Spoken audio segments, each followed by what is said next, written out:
Hi students, I'm going to try to talk with you a little bit about Chapter 9 for the psychology of exceptionalities today. This might be a two-part lecture. I might record some more for our Wednesday study.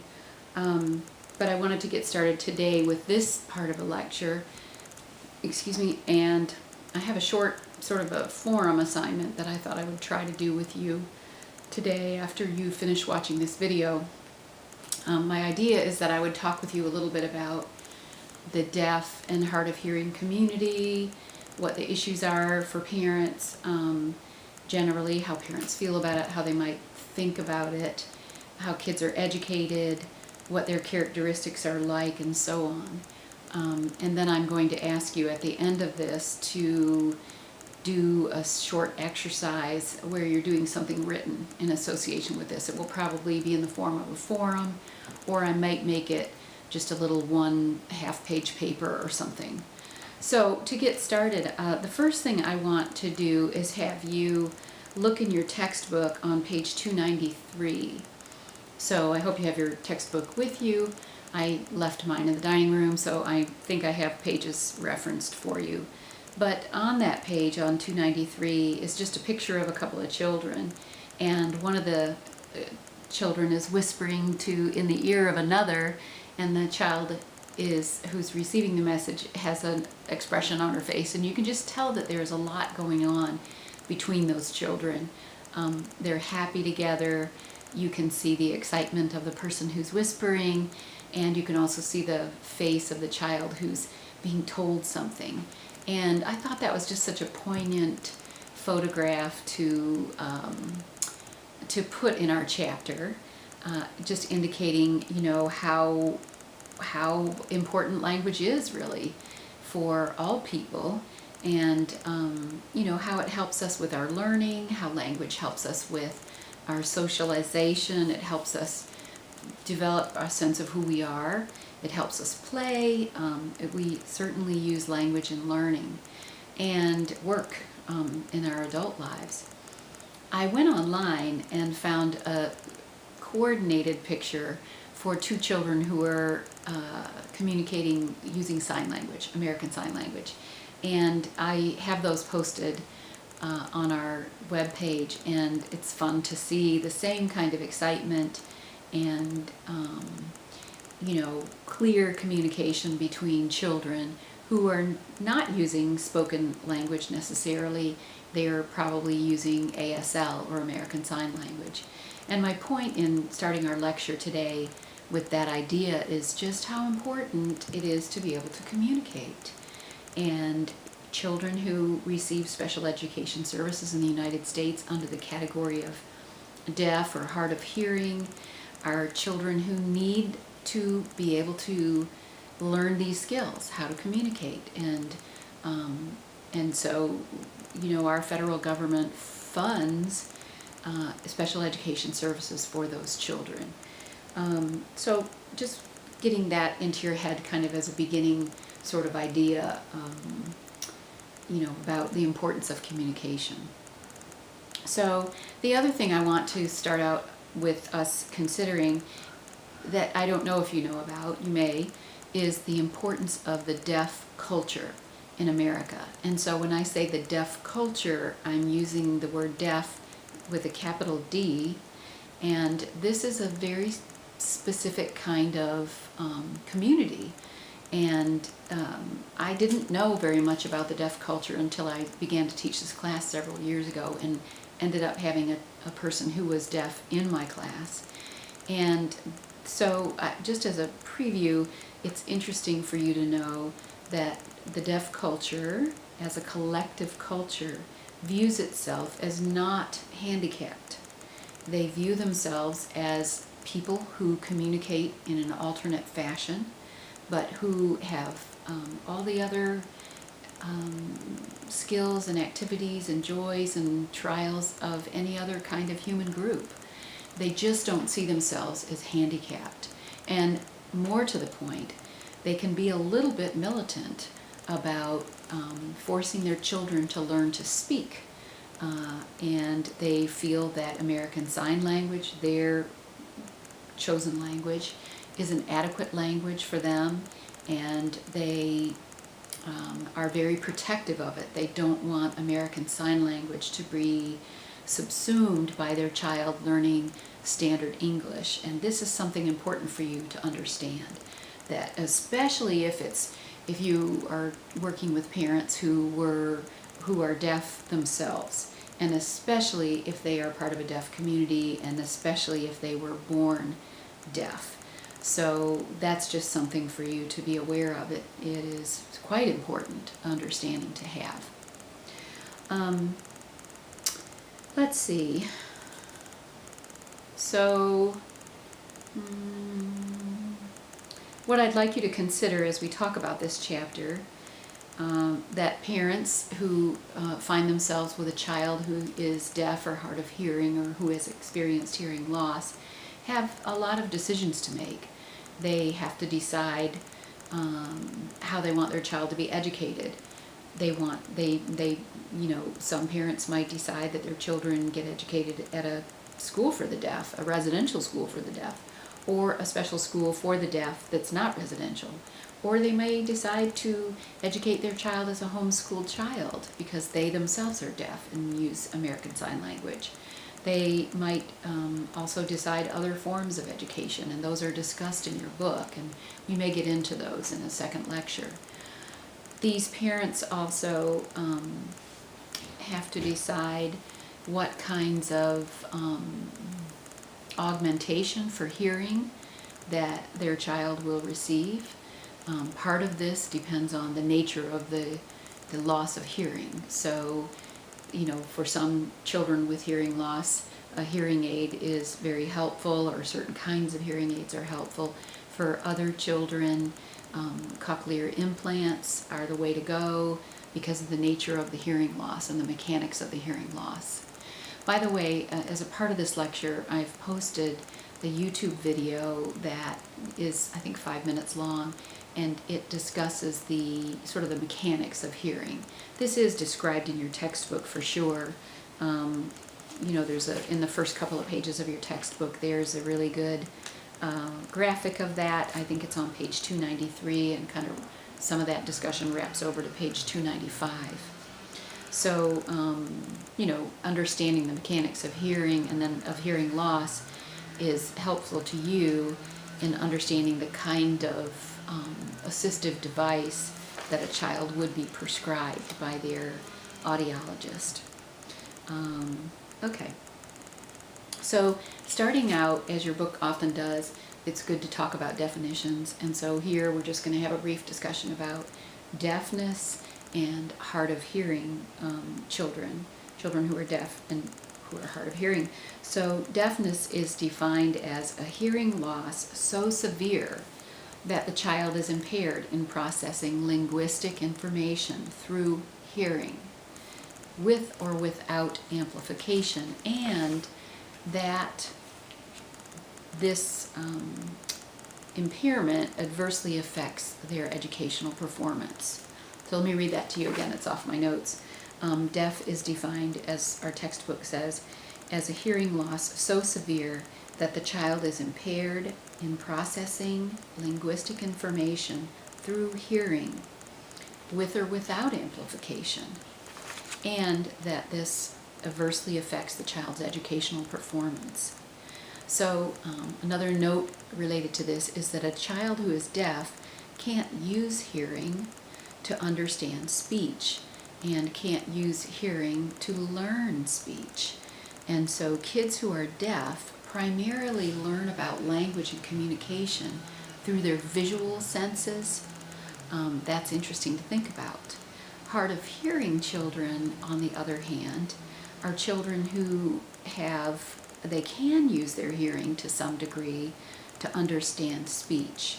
And of course this depends on how much hearing loss they have.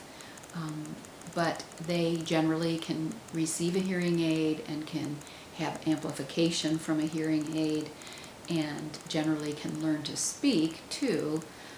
So kids who are hard of hearing usually learn their language primarily through some manner of hearing.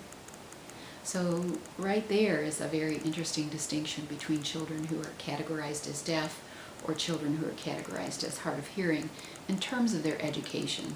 And this chapter and this whole book is really meant to help us understand how children and families are impacted by different kinds of disabilities or special needs that they have, and how that affects their education in America. So this would be a good time for you to stop your viewing of this clip and open the YouTube link that gives you a 5-minute presentation about the mechanics of hearing. If you've done the reading, this will be sort of a nice overview, review. There is a lot of technical information in this chapter, and I don't necessarily think you have to know all of it, but it's helpful for us to be talking in the same language, if you will. So what are deaf or hard of hearing children like, or students like, more to the point? There are 3 main points to remember as we start this discussion. The first one is that they're a really heterogeneous group, meaning that they're not all the same. They're quite different. Hold on, I'm just going to lean toward the camera and touch it to make sure it keeps running. So they're not all the same. You couldn't really put these children all in one category and expect them to respond to education in the same way, to respond to teachers' instructions and learning in the same way. They're a very mixed bag. One of the small categories of this population is children who have this hearing loss, deafness or hard of hearing loss, and also on top of that have maybe some other kind of physical or mental impairment that would also make their learning very complicated and difficult. I think about, the famous woman who was deaf and blind. Now her name is escaping me, but a very famous person that will come to me, and how difficult it would be to learn language and communication, not only if you can't hear it, but if you're blind. It'll come to me. You probably are yelling it into the camera right now who this person is. But moving on to what these children are like, they're very heterogeneous, and you can't expect them to just stereotype them to be all the same. Some of these students, if a student, let's see, where am I? If a deaf or hard of hearing student was born that way, their language development is different than that of a student who has had some hearing but then lost it. Let me read that to you again.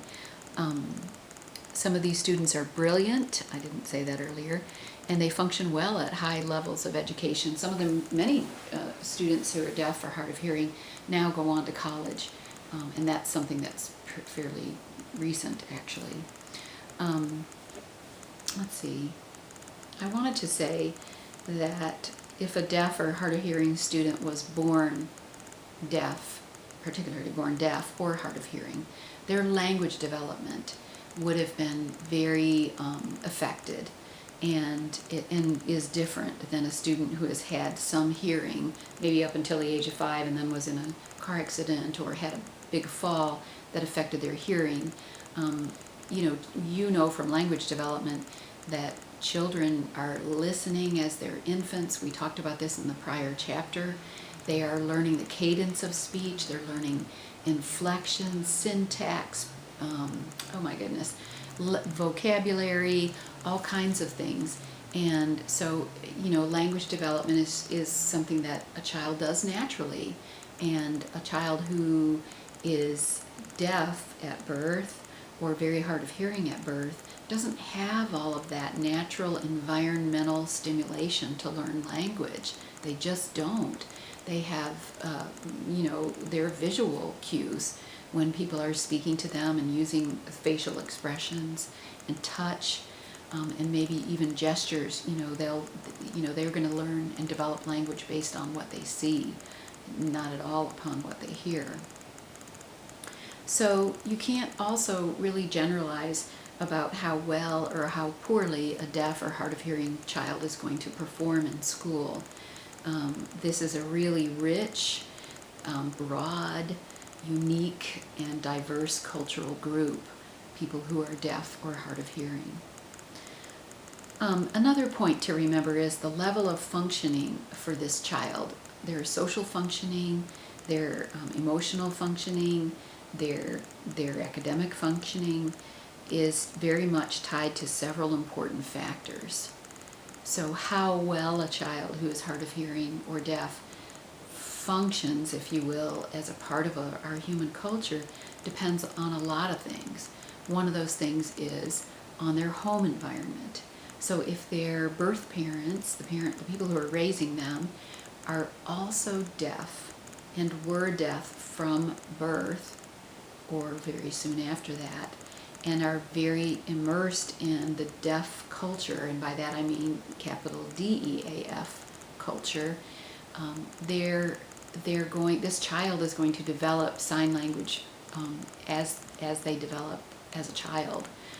It won't be a whole new thing for them to learn, and they will feel at home in their home culture.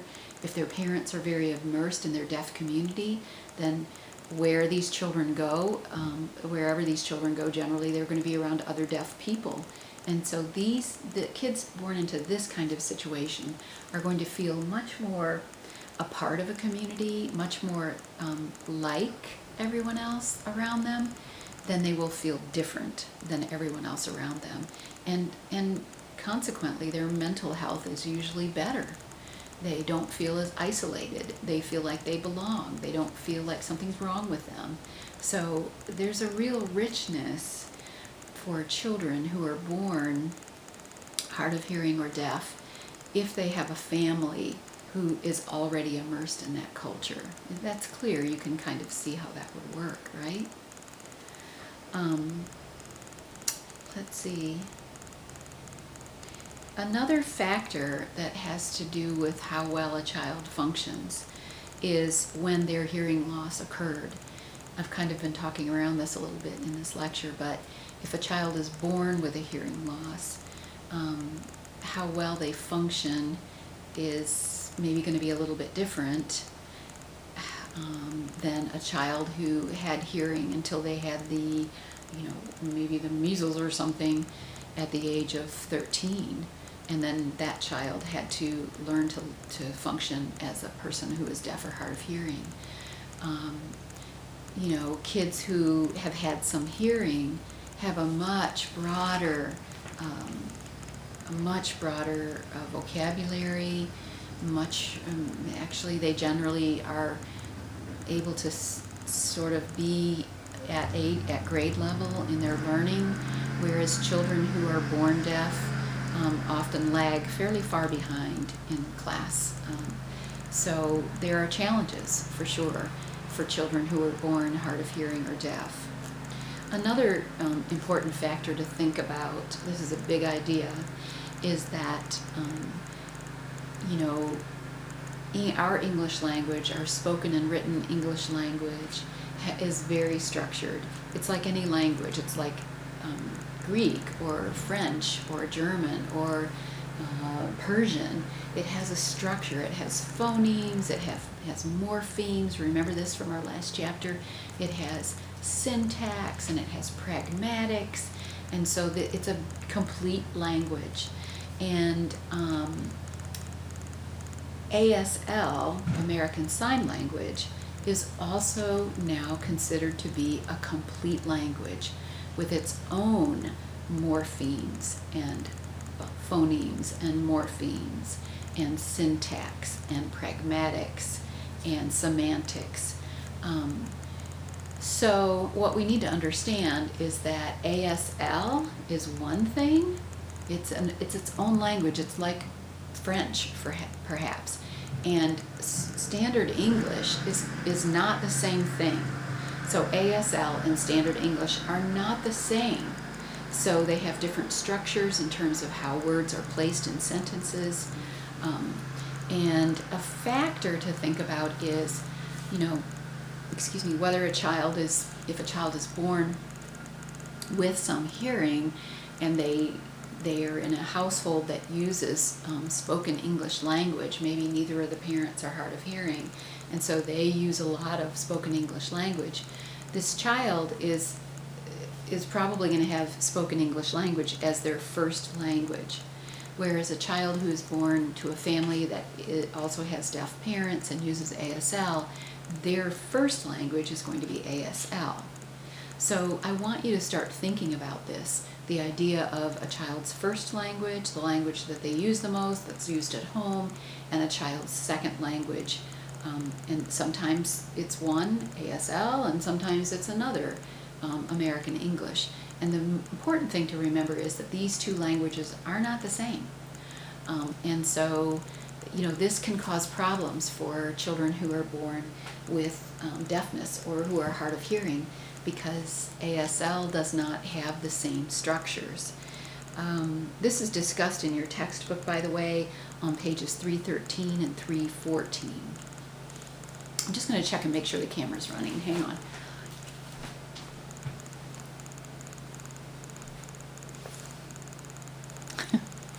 Okay, yes, it's still going. So I'm going to keep going. We're at 21 minutes. So ASL has its own rules. I already told you that, and that it doesn't connect directly to American English. So a couple of interesting notes, side notes. ASL is very gestural, as you know, and some of it can be an iconic language, but not by a long shot is it completely iconic. So when we say iconic here, what I mean is, a gesture that is meant to convey a word or an idea could look just like or suggest that idea. And so one that your book gives you is the gesture for the sign in sign language for cat. Looks like the signer seems to be stroking cat whiskers on her face. I have to look that up because I don't know if it's like this, or if it's like this. But that would be an example of some of the words that are considered to be iconic in American Sign Language. But very little of it is iconic. Let's see. I have in my notes at this point to say to you that today's controversy in modern times, for teachers and for parents and for scientists even, or people who study deafness and communication and language, the controversy today is which language should be the child's first language. So that whole piece that I just talked with you a moment ago about is really where the biggest controversy is in today's deaf culture and the education of deaf children. Whichever language is learned, it serves as the jumping off point for learning the second language. And essentially, most deaf or hard of hearing students end up being bilingual. And this makes complete sense when you think about it. If they're living in a deaf community or they're communicating using ASL, that's one language. And then if they are in our educational system in America, they're going to be learning and having to write sentences in standard English. And so there's some lag there, especially if ASL is the first language learned. So at the beginning of your chapter 2, there's a wonderful little 1.5-page description of a self-description from a teacher who is herself deaf, and how she pictures her role as being a special ed teacher for children with deafness or children who are hard of hearing. That's hard to say. So why is all of this important to parents of deaf and hard of hearing children? Well, that's part of what we're trying to understand as we go through each one of these chapters. How do these particular special needs have an effect on children and our citizens and their parents?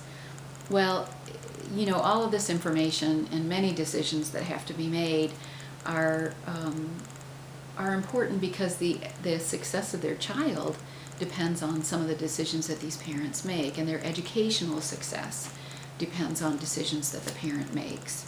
Their ability to function in society is absolutely going to be affected by how well a deaf or hard of hearing child can grow to learn their primary language, but also learn the language of the marketplace, which is spoken English in America, spoken and written English in America. And this will have an effect on their ability to reach and receive employment. So this is very important, and it's the kind of thing that parents think about as they start to recognize what their young baby or infant who is deaf or hard of hearing is going to need as they get to be school age. So here are some facts. Excuse me. A child who is deaf or hard of hearing is at a significant disadvantage in acquiring English language skills for several reasons. Some of those I talked about with you already. Secondly, students with a hearing loss have smaller vocabularies compared with their peers in the typically developing normal hearing community. It's easier for kids who are with hearing loss to learn concrete words like tree or box or book or computer. It's easier for them to learn these concrete words than it is to learn words that are more abstract, like jealousy or fear or before and after. And so part of that is, just connected to a lagging performance, just this extra learning that they have to do. They also, kids with deafness or who are hard of hearing, they might chop off the beginning or ending consonants of words. They also, in their perception, might not pick up on the endings of words. So the ED ending in our American language, English language, means that something already happened. So I walked, or I learned, or I have to think of some other words with ED endings that mean the past tense. Also ING endings, or S, the S ending, the plural ending. So, and then this is all without even talking about how arcane and unusual and quirky English is to learn, and your textbook makes a couple of points about that in this section related to learning language. Let's see. Many deaf students also have difficulty in the early years learning the difference between statements and writing sentences or making a request. And so I've asked, I wish I had my book with me, I left it out there, but I want you to look at the sentences on page 296. These are little short sentences that deaf children have written, and as you read them, you can feel the disconnect a little bit in the language, in them making a clear sentence in English, standard English. I was reading them aloud to my husband in the car yesterday as we were driving somewhere. Also, the method of educational techniques used with deaf or hard of hearing children are varied. They're quite varied. There's a whole very complex and interesting section in your chapter about the different kinds of learning environments people think are best for deaf or hard of hearing children. Some of this has been very controversial through the ages. For example, in the 60s maybe, and then the 1970s, hard of hearing or deaf children were discouraged from using any ASL. They were kind of forced, actually, to learn to make audible sound, and actually punished for using ASL. Well, those days are over, and now there are different kinds of formats for children in their classrooms. So there's a I should spell it out, BI-BI type of educational system that these kids learn in.